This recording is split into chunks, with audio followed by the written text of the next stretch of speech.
बिजली की समस्या को दूर करने की कोशिश की है कानपुर गौशाला सोसाइटी ने। पौराणिक काल से ही गाय की महत्ता किसी से छिपी नहीं है। गोबर और गौमूत्र पर रोज नए शोध हो रहे हैं। साथ ही गोबर गैस से बिजली बनाने की बात सुनी और देखी जा रही है। ऐसे ही एक शोध में कानपुर की 128 साल पुरानी गौशाला सोसाइटी को कामयाबी मिली है, जिनका दावा है कि उन्होंने गौमूत्र से बिजली पैदा कर ली है, वो भी 400 मिलीलीटर गौमूत्र से 400 घंटों तक लगातार रोशनी। सोसाइटी ने इसे गौ ज्योति का नाम दिया है। सोसाइटी के संचालक पुरुषोत्तम तोशनीवाल के मुताबिक गौ ज्योति निरंतर एक जैसी रोशनी देती है, जिससे किसी भी तरह के करंट या अन्य खतरों की भी गुंजाइश नहीं है।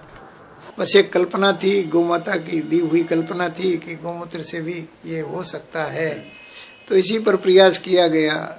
प्रयास तो करना ही पड़ता है, तो प्रयास किया गया। विशेष बात यह है कि ये जलेगी, 400 घंटे के बाद भी आपका गौमूत्र एज इट इज पड़ा रहेगा, वो कंज्यूम नहीं होगा। सारी दुनिया का सिस्टम है कि खाने के बाद चीज खत्म हो जाती है। हाँ। इससे वो एक सिर्फ ताकत ले लेती है, बाकी वो गौमूत्र पड़ा रहेगा। गौशाला में एक ऐसी बैटरी तैयार की गई है जो सिर्फ गौमूत्र से चार्ज होती है। 12 वोल्ट की इस बैटरी में 400 मिलीलीटर गौमूत्र डालते हैं। इसके बाद बल्ब का बैटरी से कनेक्शन कर देते हैं। गौमूत्र से केवल बिजली ही नहीं, देश में युवाओं की सबसे बड़ी जरूरत मोबाइल की भी चार्जिंग हो सकती है।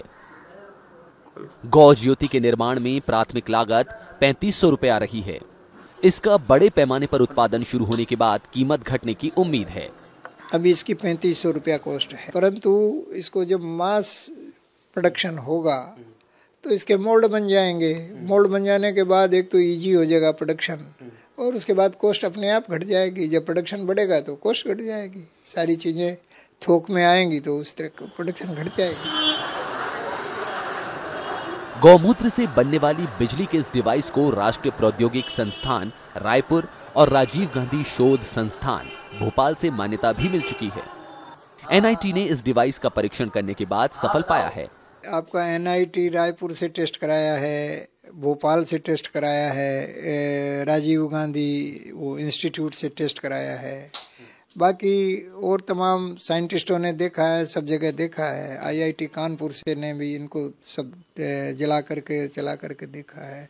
पर ये टेस्ट रिपोर्टें यहाँ सामने पड़ी हैं, एनआईटी की भी है और भोपाल उसकी इनकी राजीव गांधी इंस्टीट्यूट की भी है। इसमें इन्होंने सारी बातें लिखी है। 3 वाट के बल्ब जलते हैं और इसका बैकअप 400 घंटा है, और उसके बाद 400 ग्राम से 400 घंटा है, और स्टिल लाइटिंग उसके बाद भी लिखा है। पर 400 ग्राम में 400 घंटा जलता है, ये दोनों ने ही लिखा है कि ये जल रही है, ठीक है, और बिल्कुल ठीक जलती है, कोई दिक्कत नहीं है। साफ है, इस इको फ्रेंडली गौमूत्र डिवाइस को अगर सरकार प्रोत्साहित करे तो देश में वो तबके सहजता से रोशन हो सकते हैं जहां अभी बिजली की कल्पना भी नहीं की जा सकती।